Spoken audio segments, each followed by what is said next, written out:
Yama Ghana for Akwaba na yanshaka sebono ase. Ye kwa asante mantabua na yedru kwada sujum.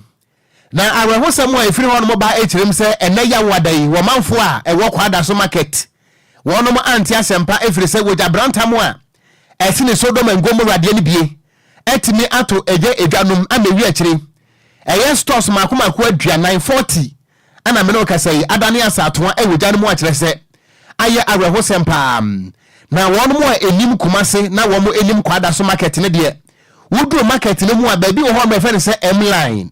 Na hono mo na sabre adwadefo man wo mo ho akwadwa mu a enye asem ketwa wo mo kirim se millions of Ghana cedis ana me no kasai atimi ahye ewo ejane mu a ebi eye entoma empaboa chese enuanya hodo a hye fridge m bode bayre enyema hodo openu anka adwadefo mai beton na nka brabo no so atimi akoyie na nka omanya bie dia bo mata so ahwa busua ana ene woja branta mu a esene bonsam jem atimi ato market won ma me no kasai won mo ni da so ne wo mo adapade atimi ahye a enya asem ketwa won mo so obusika enam ejai so atimi ahye no ebi mu kire se 4,000 Ghana cedis 40 million eda hono mo ahye wo bi so e kire mu se 5,000 Ghana cedis 50,000 ana se 50 million eno so ahye enyema no de edo so pa na wo mu kire mu sa de crop enam so a ema wo jabrantam ne bae ne de won ntimi enkire na busuan ba ye Facebook no so a wei and ye find videos and pictures of Inogan wo hwehwe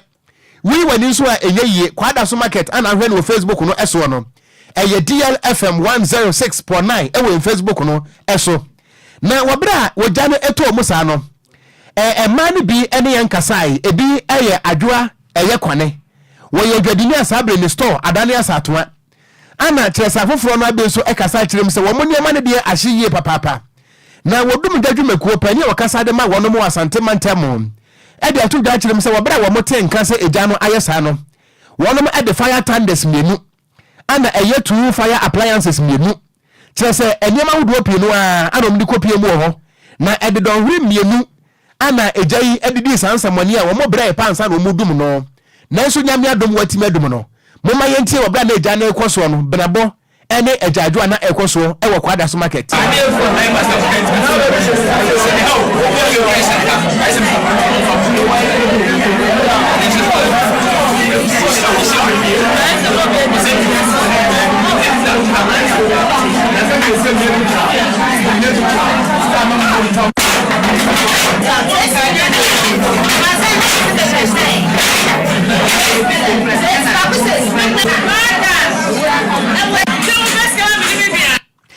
enti abusia ene a yeti yeyi eye adwadefo ama wonom ewo kwada so dwom na abusia to mirika na bra Facebook no so we no eye videos and pictures of Inogan tese wo ha wodwene ho a won tiase bayira na atotun ye yawurade na entoma ne de ni nyina nanne entoma no so ye wakosombo ye wabetie kube ye wa mampese ye wo mebawa brochire ye wo odobe ye medan entoma de bi doso pam efiabosia enkate emuaba empempena mpuruka ni nyina ye entoma akirese me no kasai atimi ahye asai wo ba ye Facebook no so a ayawe hosem a wei ene de efiri kwada so dwom e ba ye de esom yetiefo entoma no odo ayase nka ho odo ayase ka ho eho no DJ Omalion so opebinti ana ba ku be fa ni mpuruka ba ku be nso de nwanse na ti me ba wa brochire owu atwede ba ko mfro komiso assembly woman ni nyina ye ntoma hodo a ahye akese mpotoi wa nyina nso ahye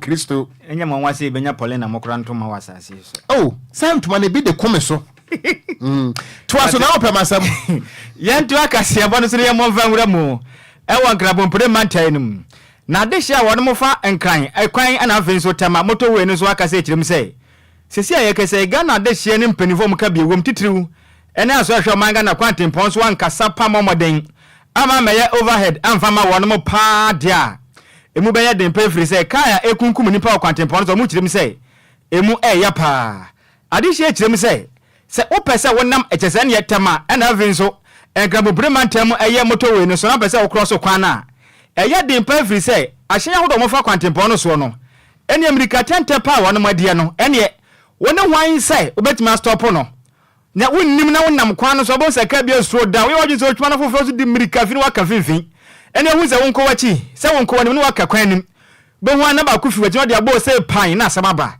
wani mu kirem se nkwanhia do yakọ so kwantempo no so no emu oye na o kasa sanka jampanifo betie na nkaja wa maden ababa ya jazania overhead bridge bi dia ma o na nkaja wani mu nam kwantempo no no bezo mo cross kwan na afa matumi afa so nanso o ma kasa mu kirem se nya de ampanifo tie na de sia gemra ne zantrofo akasa ne bi no mu kirem se bebe yedu sese no wo hwa de sia mo hwe mo nkwa e watema moto we ni so na ene anya dodo nti se mpanifo ankasa ama maden ama ye twene bia adehye betimi atwam e kwantempo no so de a ene o man Ghana enkasa fi we enko na we ye de netema moto we no so de agya ni pa free mu pa de ye ntumi nka ne senti mpanifo po so mo mpo ma maden se kwantempo ma maden ababa ye ene overhead bridge bi de ama wo no matumi afa so enti sa de a asme besi kroma no enya sim kuma mo gemre ene so ntwefo ekasae also for the overhead on the but I don't know and the big no by the show hustle you should turn our flats that's also to an engine show you want to come as out of phone maybe I was just about to see about and I will change I don't know yeah I want to say we will say motorway by all bet my across all cross e ya hwe yi ene wo e na wo be so ye ni pa de mo yesu motorway ni cross e kwa ba ku dan say nti so free car na so free car go na wo ba I was so big na say now the police now ban say now be jina so police for me jina na no munda wo because I to say buy and coffee chop ni ko juma ni na he si stress abani bet na ba ye we na overhead am ya and so ba boy go cross wa castle speed no go on e France so make us ni pa no so problem e go come on office dey can wa ji so betu mi kan wa slow down was na kan na be bon and you see that we are actually week to month to see I want to speed limit because still the accident from this so I think for almost until from there it will 50 new fire medicine I think some will this speed limit and now some will overpass I will be better you don't hear what happened here overpass nipa no mo fa furo na cars no fa down mo ka bia ho be ko bia mo nko ba se se no your friend ha motorway se say me fa many dia e say nye motorway because I'm not for crossing motorway nipa crossing motorway eni awoti ye aya dehye a wonom efatema ana vinzo Accra motorway no so na mutirem se bebia duro no wonom ehia footbridge tempin fo meye binem wa omo no muntumi entwenti sade a nkwanhia bekoso no ano baye den pa na me anka zandrada achimoto overhead ne so nyame nko a baye bi ka kwan finfin anka wanyame de ntie besere empenifo ti a achimoto overhead ne so yehia bi Kwadwo yi okon abrante na wakasa last no na ne abie pa because motorway yen cross motorway dabi na eye omanu na leadership no ati anwia se bam enye leadership we nko asem na meka sira wo mo a dabi Kwame Nkrumah ye motorway no aye bie di to mu 26 August 1965 wa nyame yadomo 26 of this month na motorway enya 60 years no ye se anantwie kura encross dabi ye ni se enipa encross motorway because Ghana hana yete no motorway no so pe ana obetimi akọ 100 km/h enti oman no ade bi wo no mo a de bekum nipa no se wa anwene a wo anwene a ubewu se before ubedru Abattoir bridge company bi wo left here ubedru na excavators esisi animu sure Kwame Nkrumah ye bridge bi bridge no nya nipa bridge o ya nantwie anana ye de wo mo yedan e cross fast ye ele se traffic che na se opese wo cross de ko 18 junction sa bridge no Kwame Nkrumah ye se enipa anantwie na emfa wo cross no asiye no ena nipa mom ana de ka yedan ewura ho enti ade bi ho no mo a eye pragmatic measures ana se wo man di go akwam motorway ye cross enti se wo cross na se ka agbo wa se wa na wa samwa because Kwame Nkrumah nyansem no wo se abo akura nkroso na nso ne drivers ni bi eye U10 e wo motorway okunye besere empenifo no munye bibe fi se okun titru se wudu a chimota overhead ne so okun won gbe bi mo footbridge na kwesi abofun side ne ho ababi na bia wo free me fa ne se bia wo free ba bia ye wei anasa atomic Madina ebesen akwala pass na wuduru wona bia wo besi akofa Accra kwan no so a age se wusi konante fa dan honom ekokwesi mu achimwata old station side once watumi across kwan no ekwesi akofa ka Kwadwo nim contractor na wo ye Pokuase Nsanwemu Junction Highway no. Yeah. When you nyansa ana supervisor no so supervisor no so ayade. What the Ford Bridge no. Esi baby a bus stop. Enti we see ya na wo fro. But the okay you are right. Share motorway a friend is saying a motor overhead is on. Baby a mode Ford Bridge na kwesi above one. E one near bus stop. And a mode bus stop no about overhead. And to look at the distance about 200 meters away. Say ya brewa mo pese won si wo hen na one nantem kwofro anyway Ghana ni no an sese sa abre no wonyi nani mfiri pani so no ono amfa na adwenya dan enante afutuo ni etietia nyento akase ebo no so na yenko yanimu ate na ena awia yi ageme samprem to breka se ebo so ane de som Ghana fo nyina se Ghana Gas Company echirem se wonom ebe ye planned maintenance bi e wo mu fidie no ho nanam so wonom bedundum efidie ne kakra se de be ya maintenance na wo mo eye no wo mo betimi awie na afei ebere sem no ento ankopem 17th eye August no na wonom awie sa ensiesie adwumadi a wo mo eye e wo Ghana Gas wonom pipelines ene wo mo machines no ehom na sa enkrato ne ba ye no ana independent eye power producers IPPS wo mo da to dwa etirem se kane no nanka eye Ghana Gas no ana ma wonom ahoden fuel e mo mitimi ne power wo mo fidie ema wonom IPPs no so etimi wo modwuma na se sia no a empanifo bedum Ghana Gas machines no na kire se wo mo so fuel ene fan wo a wo mo de be wo modwuma se independent power producers no ebe ya de yie papa no nti enimoni mu ya no se etetuam sadansa sasansa ko atu wo mfa na kire nya kroma se ne be ya wo modwumadi a wo modie no so wo betimanya anyirama hoɔden bi anase bi a eye fan go bi na wo mo edia power wo mo machines no ewo eye IPPs wo mo aso ya hudo ni nyina eye Dr. Elikplim Akpetogbo wono na ye CEO edema Independent Power Producers Ghana wada to that them say ankoba ni sa na empanifo ampe kwanfoforo bi a wonom IPPs no ebetimi anya fan wo dia ye wo madwuma na chese Ghana wo ye ne ankasa ana ebeba The maintenance of our power systems infrastructure, including the gas pipeline, is a very important thing. Once maintenance is due, I think time will be allowed for it to be done. It is just an industry practice, and it is required that our managers of the sector do proper planning and coordination to help mitigate the adverse effects on the electricity supply during the maintenance period. Definitely for us as power producers, once fuel is not coming, it's going to affect the production. So it is required that our people, our managers, government will make available an alternative fuel supply, and also this fuel that will be made available should be optimized for proper output or for adequate output. I think it is something that is normal and can be managed very well without any adverse effect. Thank you.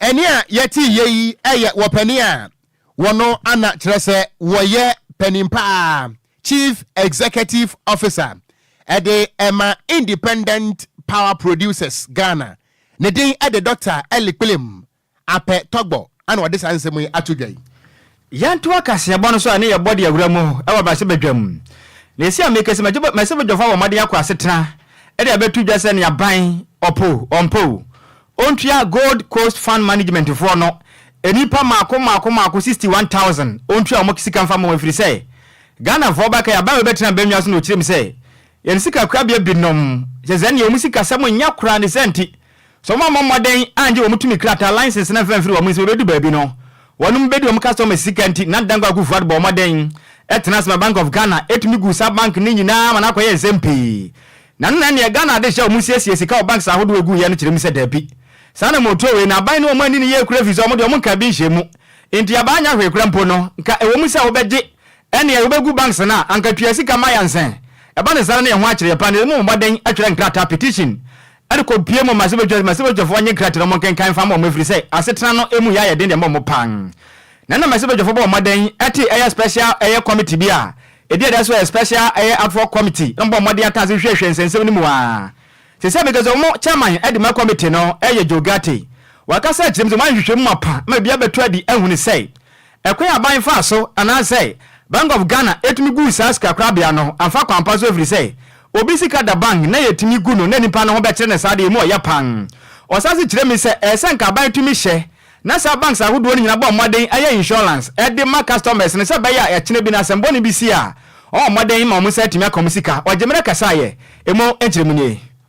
Mr. Speaker, though we are not able to grant their specific prayers, your committee recommends on page 45 that government should make good on these indications which is said by the party stated in the budget package to make some payment to them. Government should make good these indications and make payments that will bring relief to the investors. In making payments to the investors, whilst the court cases are still pending, the interest of the investors in their respective investments should be assigned to government to the extent of the payments made by. Mr. Speaker, we urge government to do its part in terms of prosecuting the matter, following the matter in court, so that the question of whether they should be liquidated or not will come to an end, so further payments can be made. Mr. Speaker, we also make further recommendations because this money that we are asking the government is the taxpayers' money. So we are of the firm opinion that the taxpayers should be protected. And in protection of taxpayers, Mr. Speaker, we took refuge in the legal principle of subrogation. It's the principle used by insurance companies. When they pay for you, they step into your shoes. So when government pays the people, it should step into the shoes of the customers of branches. So the customers of branches cannot turn around again and claim. They cannot turn around again and claim for branches. They cannot, as it were, have their cake. And what he and a jogate essentially me say. Nhwehwema abade ba bonten ebekire mu a emra aban etimi eyensa kire mu na sa banks ni nyina waje wonom tumi krata de afro mu nsemu no dwumade ne kwewe na aban asai omanga na sika yi 25 billion Ghana cedis o kire mu se sika we abade betu idwe kire se sika we no se sia mekese customers no so eka aban bede wo 9 billion Ghana cedis ukabo mana akoya 34 billion Ghana cedis no kire mu se entika ban wo disika we mpo editua agese na customers ne kampo na wujama banks ne wo asanga fa so wo so wo disika di boa NS banks yi mom di yadwuma mpo di yensesi anka yo na se waguni na omunyina bre sei na esi agogotua sa aka we die na saba wanya de senti se wupo sa customers makoma 61000 ne de bo modern se sika 9 billion no ubetua e de ma wonom. Was that we must improve insurance in all such transactions. We recognize the fact that this house passed the Ghana Deposit Protection Act 2016 at 931. It was passed to protect depositors of small deposits. We cannot continue at this rate where people set up financial institutions and then they collapse and then the last resort is government. Government cannot continue being a guarantor of every way between a financial institution and the people of Ghana. And so therefore, one way to go around it is for us to insist that when you are making such investments, you take an insurance. The arguments have been made by some that will make the investment expensive. If you got like a car insurance, you can decide to take a simple third-party insurance or comprehensive insurance. But this business of government, the government is the taxpayer, paying for people's sins, cannot continue at the.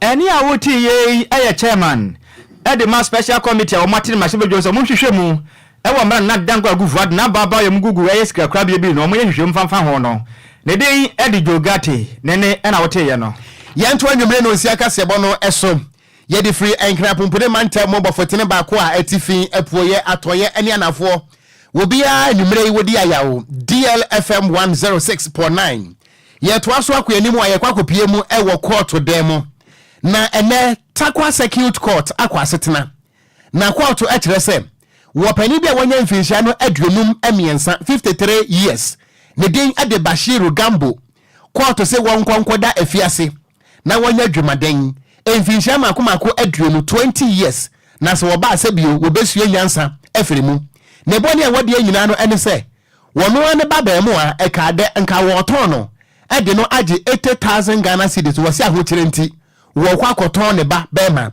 na no ana yeso no mo no yede ne kwagina mu e wo court no kwadu ade bo no aye trading a person a kire sa okay kan Ghana yemra no a aye section 2/1 aye Human Trafficking Act 694 of 2005 no a etiasa amra no nti ene court se abrantie wonkonkoda afiase emfinhia makomako aduonu se ne oba da achi bia no ebeye asuade enso ede ama foforo na wabra ede sa akwadu no bo no ana pani Bashiru Gambo echirim se my lord ampa bone no madi na emomom fa ncha me pa na no ana court no echirim se abrantie wa amma court amre enu nti yede acha wokura no kwana kodam efiri se waje atum se wodi sa bode ne dia ene na bekwa kodam emfinhia makomako aduonu na ene court no tenase no piemu anase dwamtrani anase judge a wotene dwam no eye Mrs. Hatia ama manu ana wode ensam no nyina nimu atemu etu dwa wabra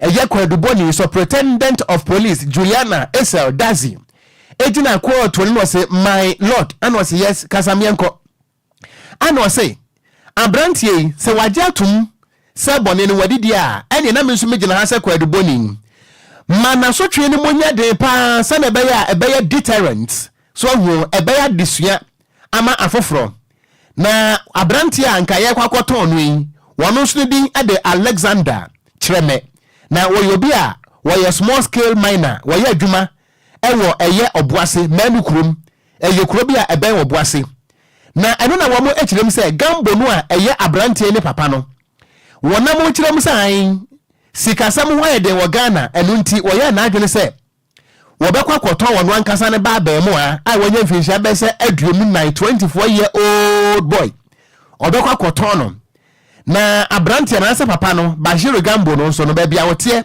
eye wasa abrehia a eben wasa ekropon na yawada eye adwunu bosum dada toso aduonu enson ana police fa wonum ewo wasa nkonya enya nenteho enya intelligence say pania ne din ede Bashir Gambo abonitiri mu posa ne baba mu wonya ba 24 years no obekwa akoton no na no na nipa bi eyi ya police fo no asotire eye tip off ema police fo nso edi akire nkakra na no ana wo monsa police fo no nsa kan eye Bashir Gambo ne number ana wo mo hye da ye se wo mo so airpen edipa ne biato ana police fo ne bi hye dada ne wo mo tse customers ana wo mo efre Bashir Gambo wo pani Gambo wa pom tse wase me hoye ya te ya se wo baby wo pesa wo ton no ye nso ya tina ye pebiato ya kokosovo ya kokandaha ye pebiato ye nebros enye me benso ye huta pa na abuan ye sen na papa ya bobo 80,000 Ghana cedis no 800 million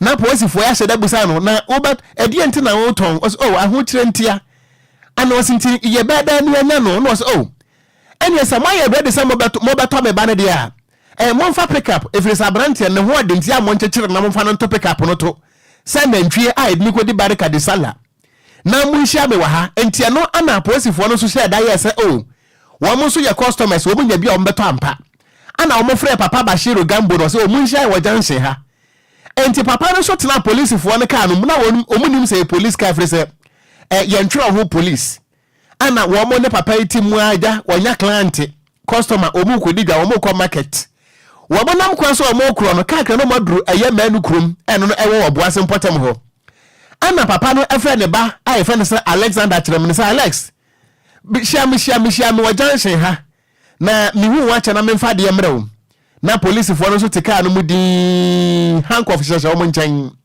enti wo hu sa brantia na ba begina kwan ho no ana papa na wo no wo koton ne ba no wosi kwantia ane wode nani eye se ne Judas Iscariot ekoyi Yesu amane bi wosi hwe mede mfia no bayi na ma na aposifo no so ayedin enti wogina nkwanti na wo kire aposifo no hwe me ban de gina ho na wotwa cart no ntumuntu me kan koyire no enti wobra wo mo ekofa brantia ne tema ka mu no wo mo anka ntra brantia ne se wo papa to wa mayen na emo mo shadaka se ka wono tum na tema ka no enti wo mo de brantia ne tema ka mu no ana papa no so ebefro ka no enti ka no ana poesifo no ebeyi wo mo ho adi a kire papa eye Bashir Gambo se uye ni pabofo wate uye ni pabofo onim se de wa me kan bad wo ana wo pesa wo ton bad ne maye wo hu ya policefo ana wo mo show wo my ID card eni abranti ya yiri ni se ten ye de na kwakopie mu ewo wasa kropa policefo ho a afa ye de asana kwakopie mu ewo court wa enne court se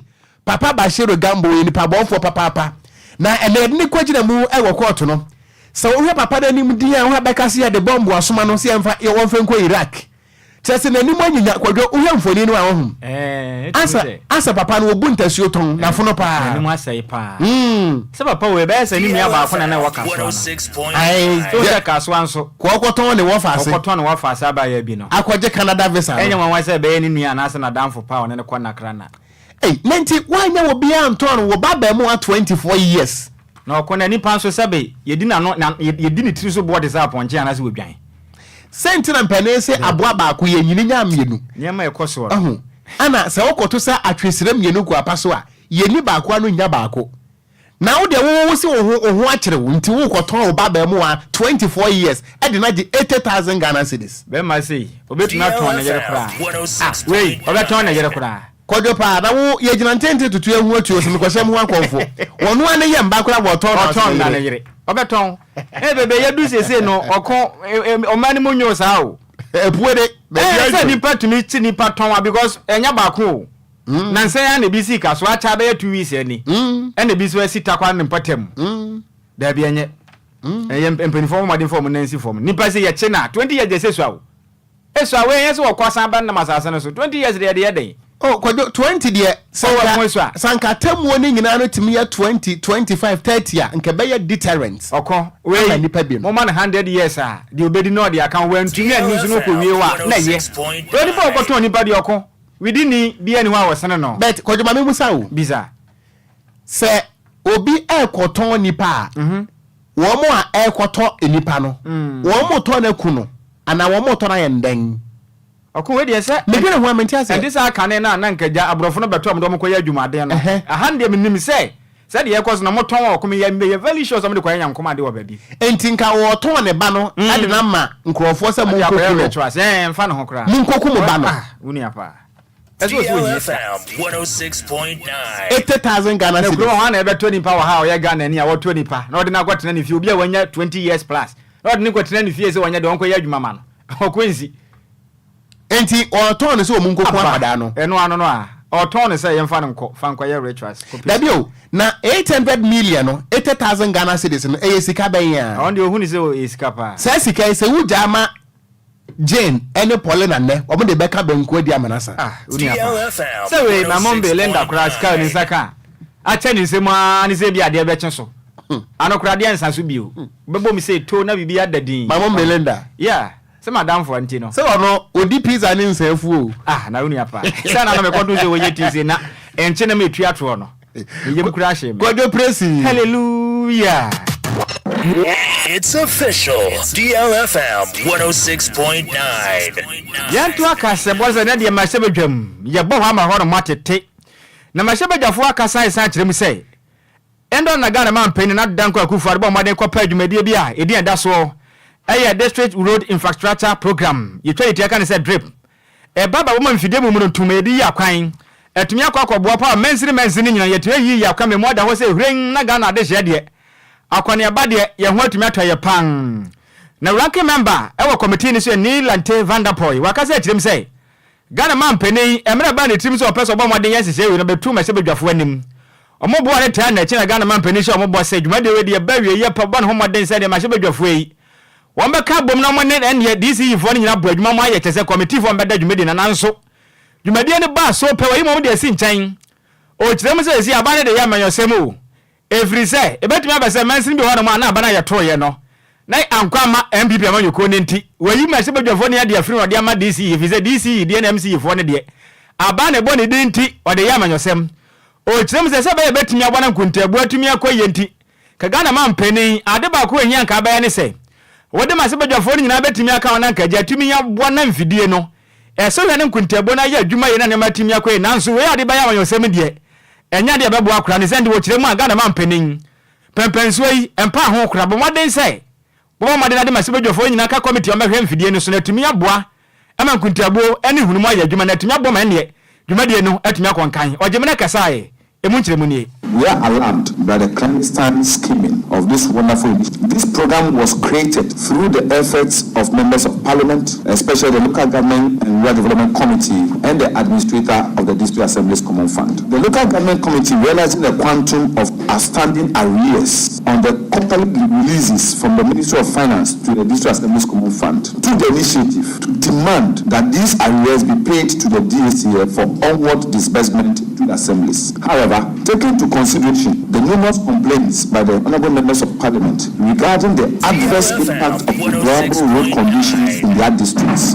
we, together with the administrator of the District Assembly's Common Fund, decided that these areas should be used to acquire equipment for the MMDAs, for the road maintenance. The MPs have been solely deleted from the management of this program, and it's painful because we have initiated, created it, and we are assured that we, together with the MMDCs, will manage the management, the projects, and also the initiatives of this program.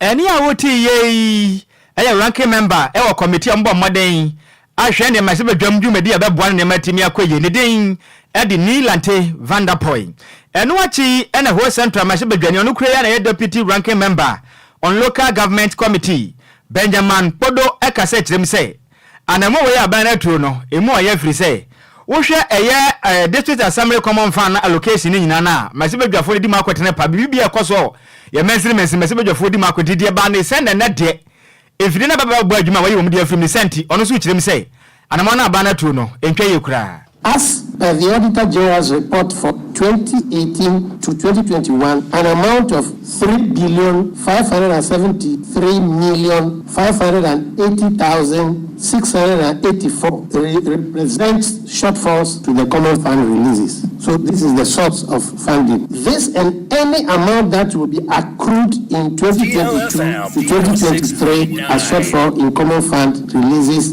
would be applied to complete the following ongoing approved projects by Parliament, such as MMDA's assembly buildings, local government service training schools at Akumadan, the Institute of Local Government Studies at Madina and Tamale.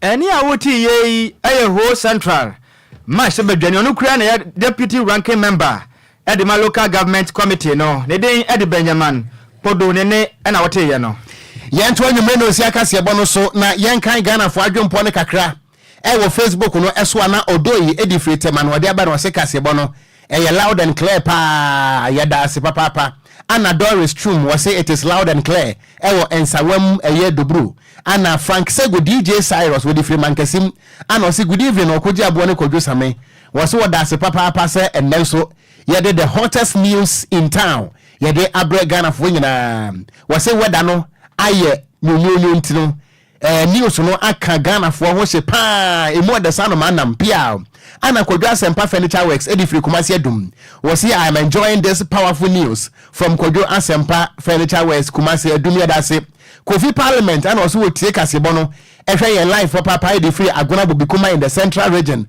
and was say bad roads are the major cause of major problem of this country ya muntro ye mayen yada mo say safe as bonny and was say oko in fact when Kwadwo Sammy news no news at the palm na ejira na so pa so anyasam kutwa and was say the news is loud and clear Tema community 3 was say good evening yada say yajoso Asante Emmanuel was say good evening DLFM news Krio no moya de papa was say I am watching you live Eddie Freya in Style Industry Limited was say Gangster Cat mu edin ya oba mpacho budget bra na budget na me fa me ho saa nkofie enipa nso yo me Ana Francis Nati was here Reverend Dr. Bishop Gangster Cat Okogyeabour ne wofase Nhyiraba Kwadwo Sammy was DL news papa na was so problem ba ko pa ne se motorway ne de Ghana fo se de omunsi cross wanya cross okotwa enya sam kotwa na Ekuyamo Aboatin difi Abrekuma Central was the news is loud and clear hono ma wono so wade aba ye gina we so age ya boafo nkrato ye ba ensem bi aka kire no ye de besomo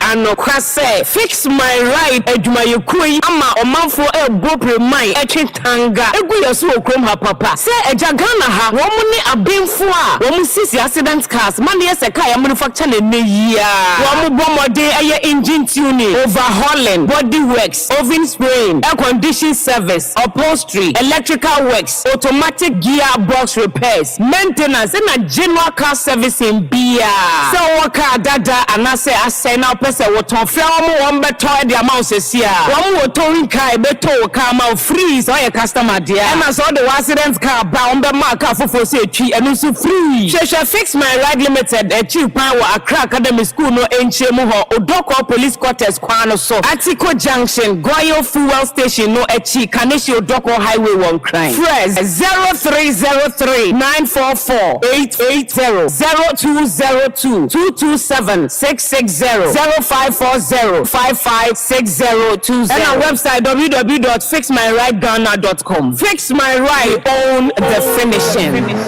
DLFM 106.9. Awusia enanyumre mayama wadron ensama wakwa bamfambra DL 106.9 FM kasafidie so ene yawada enyumre no nsia kasebo esumre riedo se yetna se na gudie mu nsem papa nienka nsuo ni awaso ntiye no ebusia yede aba na yede abesomo Ghana de wa ena nkrofon cross the latest any exclusives no ene yaboabo ni nyina no ebusia yede ba ne yede abesomo wo sonfo enanyumre eye me ayensu ano de hye Apakanjich the blessed king intentam swa menshase emfamaria menshase emfamfiendiem ewo Ghana na Olympic Games ne guso ekoso Ghana ye the athlete ene ekoye na momono boxers de yentumi amfa bi anko empenfo hudo pina ena chechoma dwen e de afons boxing ya ye mo man no na ye ko Olympic Games na boxers enka dia ankoye baku say na Michael Amu Bediakon UK based Ghanaian boxing promoter ono so edina no atoto sansensem bi na according to Michael Amobedi akono o se ende no ote se Ghana ko Olympic Games are boxers encounter in fact no ye devastated and watching so obeka se a very criminal se Ghana ko Olympic Games are in the boxer encounter na ye ko Olympic Games are boxers encounter e say hu se fundamentally no bibi ha Ghana boxing na e say ye fix it. I was devastated. We should do better. We can do better. These are the future of Ghana boxing, the amateurs. And if you look around the world, a lot of countries invest heavily in their amateur programs, then become professional.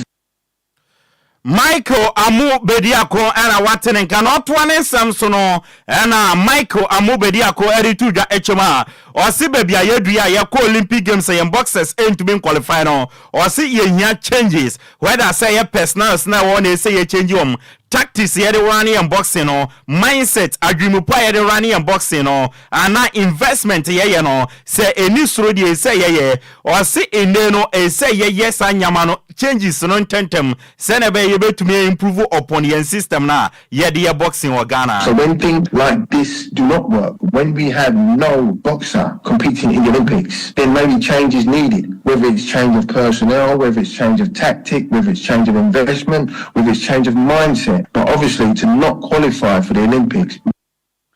Michael Amu Bediakon a Ghanaian boxing promoter UK and Odin Enquiries ewana busia waten enkasa wakasa dia fire boxing na yetwan samna so yempiem ewa Ghana Football Association penny pa order Ghana nyina football na no ye friend Kate yes Okreko na osi enchebia Congress is just around the corner na Congress no and a highest platform clubs no any stakeholders football people no ekoshia etwato adwen e de fire football no na osi omukoshia football people no ebedwene won kwan a ebefa so ema Ghana football no e developing na konanim o se a platform so a oni Ghana fo bedin komo na wa kire plans any development a omori begu akwamni football no afa ne ntoma pefra. Congress is around the corner. It is the highest platform for all of us as club people to meet and think about our football, and it will be the best platform for me to speak to our members in Ghana, for everybody to know about the plans we have for the further development.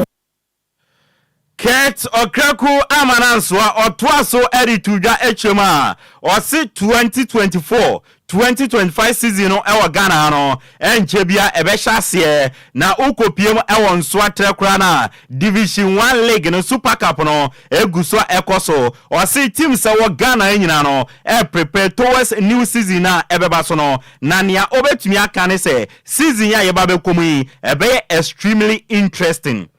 The new football season is gradually nearing us. As we speak, there's another tournament ongoing in Uswatry where we are having the Division 1 Super Cup, and it is very, very interesting just to prepare all our clubs for the new football season. Ghana Football Association President Enebusia Watenenkano Summer Test 1996 Energy Ghana Premier League no Omoko Jina Ghana nemo ewa Africa, specifically CAF Champions League. Nuruddin Amadou ne coach Edema Summer Test or say last season near coach Karim Zito any Evans Adote ekoye no o take inspiration from it. Now or say omo ye proud of ni omo ye no omo so behwe so betumi edu sam pempenso na or see where your first time aboboku a your friend is Summer Test Eco Africa into ombe try omo best and be ombe tumi akomanim na omo target ne so ombe do group stage. Yeah, share say yebetumi enya Nuruddin Amadou coach yebenya ne voice no enso ediamawo yentie coach Nuruddin Amadou. And I take inspiration from many of them like Zito, like they play Bendiama as a club, and so what they have been able to do, we're all proud of them. And so since it's our debut, we are also trying to go far. We try to do our best, not going to be easy. Coach Nuruddin Amadou Summer Test coach Enebusia Watenenkano Danwada ena Bobo Kwefen House of Folk Omo Commercial Center o mesini fufro krano contractor no handi over key no ene wu bibia edema House of Folk empenefo na His Royal Majesty Togbe Afede the 14th board chairman edema House of Folk echema o see House of Folk build a solid team enye senior team nkwa na omo Aras no ena Royal Oak any team ni nyina no ebe receive equal attention or senior has for mu hune no we no e mfiti ase or assure has for ni nyina say great things edam animu ebesisi. We are happy that we are building strength across all the sectors of football. So we are not only looking at the main team, but of course ours is getting attention. Royal Oaks, our juvenile side, getting attention, and of course the Oaks, our female side, is receiving and will continue to receive a lot of attention. And we're going to assure all of our stakeholders that this is just the beginning. His Royal Majesty Togbe Afede the 14th board chairman Edema Heart of Folk ena watenen kasansa semunumano ena kasama for Edema Heart of Folk ye friend Kwame Opariado akasa echema ha supporter bia anyone energy say team no achieve of the field infrastructures awodo ekoso nemo ebane park ne so money LFM or see has team ni nyina ne mpenefo no omo build a solid team off the field and on the field and so omo build team able to achieve success.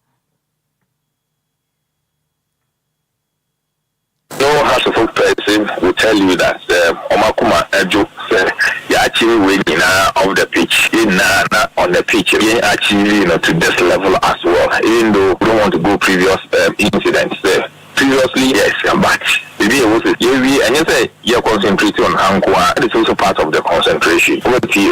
You are about chairman. Kwame Opariado kasama for the Heart of Folk and Watenenkano na Bobo kwa yefene Kumasi Asante Kotoko oma sign defensive midfielder yefene Samuel Tinedu edine fi Bobo kwa yefene Legon Cities na Brantena kasa osene da esu nyina ne se obetumi esi akandia makotoko na sada yeso no abam nani agie pa osi oso nyina no na nani so ade hunu ne se obesi akan edia makotoko na finally etumi abam.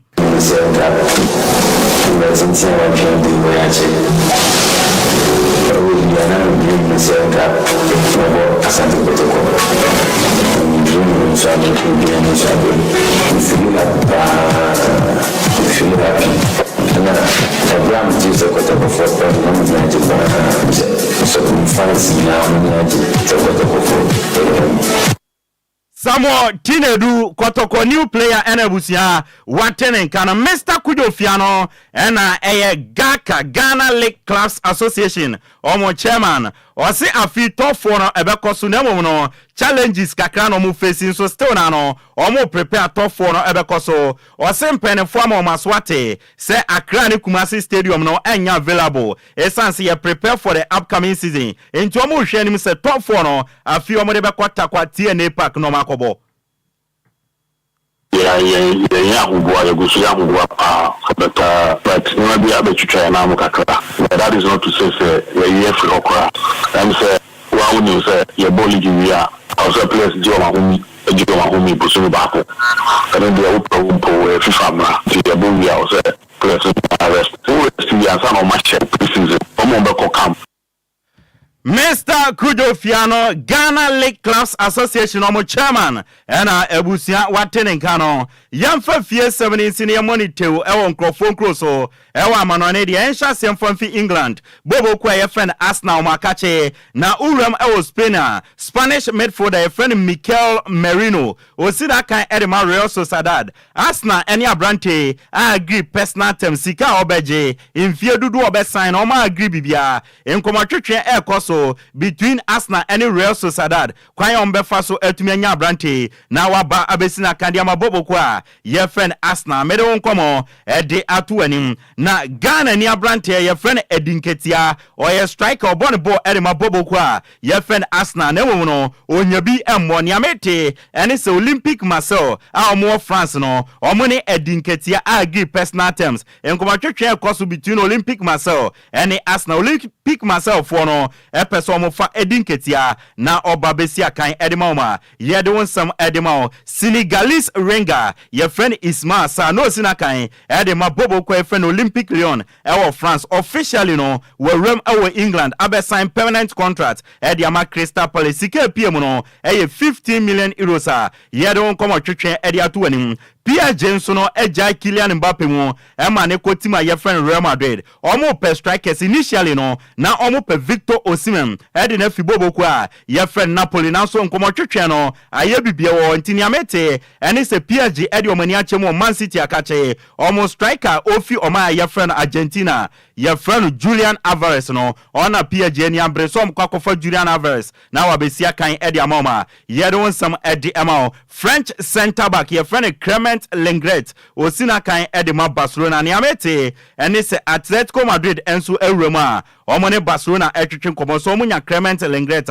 omefa no no waba ababe sina kan edi amount bibia totomu dia like say Clement Lenglet ebefi Barcelona kosina kan edi ama Diego Simeone eni ne Atletico Madrid team na busia ye don ensam edi ato wanim ye nyina we so na gudie mu nsama na anwumre ye boabo no edi besom wo kasebo su ye mfansi mia media gudie mu nsama na edi bai dia meje so no ayensu ano de hye apa kanjh de blazer kin abusia gudie mu nsama no ye de asi yento aso emfiri ha no mona Kwadwo akon anse mame breaking news bia yiniti wo hu na wachina etiefo na ntwan yen ya the details no ebeba okay na breaking news miente ho kakra bi efama Ghana fo DLFM breaking news.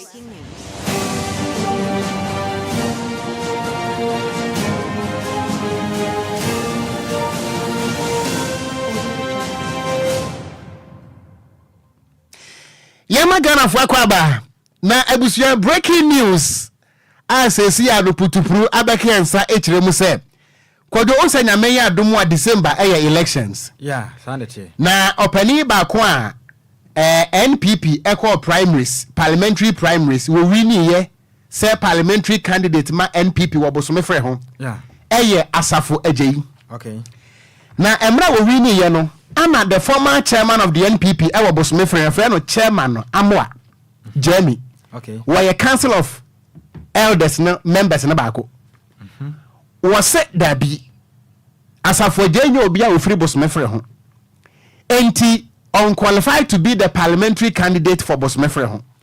Ana oko file for injunction ewo Kumasi High Court. Less than 2 minutes is a CIA. Ana information about with evidence. A Kumasi High Court a granted say wa granted sa interlocutory injunction until the injunction ato asafo ajeso say obe contest as NPP parliamentary candidate ewo Bosmefre ho kam December elections no. Yenhwe ni muni hwede bebe kire. Enti wachina details ni nyina no. Yede begu ho. Asum Ghana for. Sure. DLFM breaking news.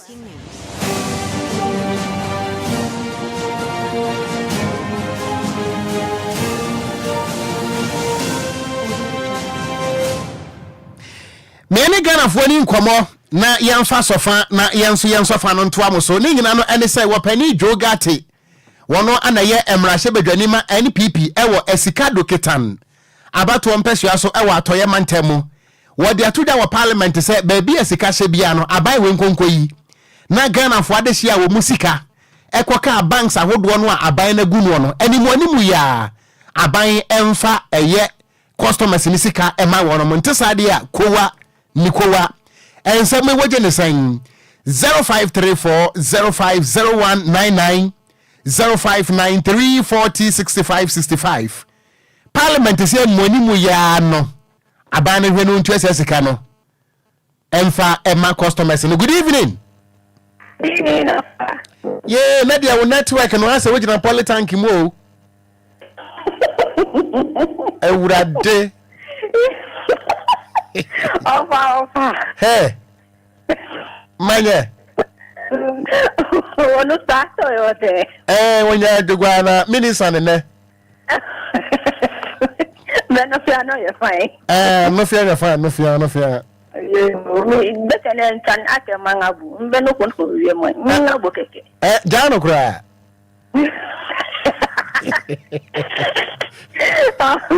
For Batana with Chow, Ghana said they are grown, no baby, no Chow. You are done. You are done. Cholo. Good evening. Good evening, Ofa. Me Ofa is baby. Yeah, I'm on your primary 499. My mintio 499. Ofa, I have them all. Now, Ofa, I did be a high or die. Nothing you be as a woo to me. But me, you know, mine. And nothing me, you know, man, to me be good die, no. A woman, no, my soul. Epipaho. Fita. Ofa. Yes, I find one year. If say a fire what they Ghana for fast. A bit more woo. A bit more woo. No, for 70. So, what 20 city. And they are renovation. And no. It was so called a bit dining in there. So, you have 5,000 they are basically for. What 20 city bit my renovation offer. And only as someone will be son of Medas, Papa, 499, now only answer back. Good evening. Evening, Ofa. Me Ofa Sibeni. Ofa Kwanso. Kwanso. Ofa Kwanso. Me say Kwanso. Ofa Kwanso. Kwanso also say Kwanso. Then I do ba.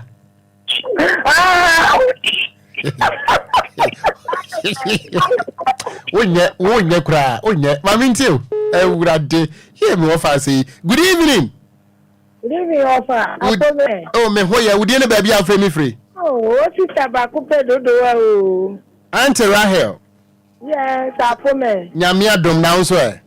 Boko. Oh, dear. Papa no. Hello. Me pa cho meet you pa. Aha. Oh, amu de jam be yeno. Sister me ntiasio. Adiano ope adiano mu de ma o. You see here. Eh? Afadamika why Ghana so cry ya brem. Madam say good evening. The gangster Kachamite cra. Hey, Lydia. Okogyeabour Ocran. Won ten cranty no de be also obeda ya. Bombing komo.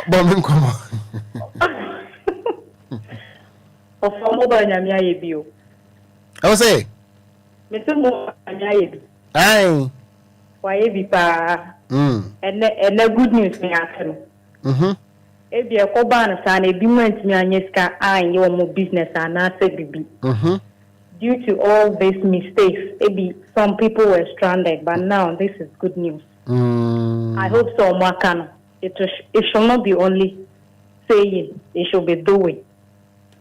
Okay, more action in your anything or more kasa no more can. That's right. Kwanso.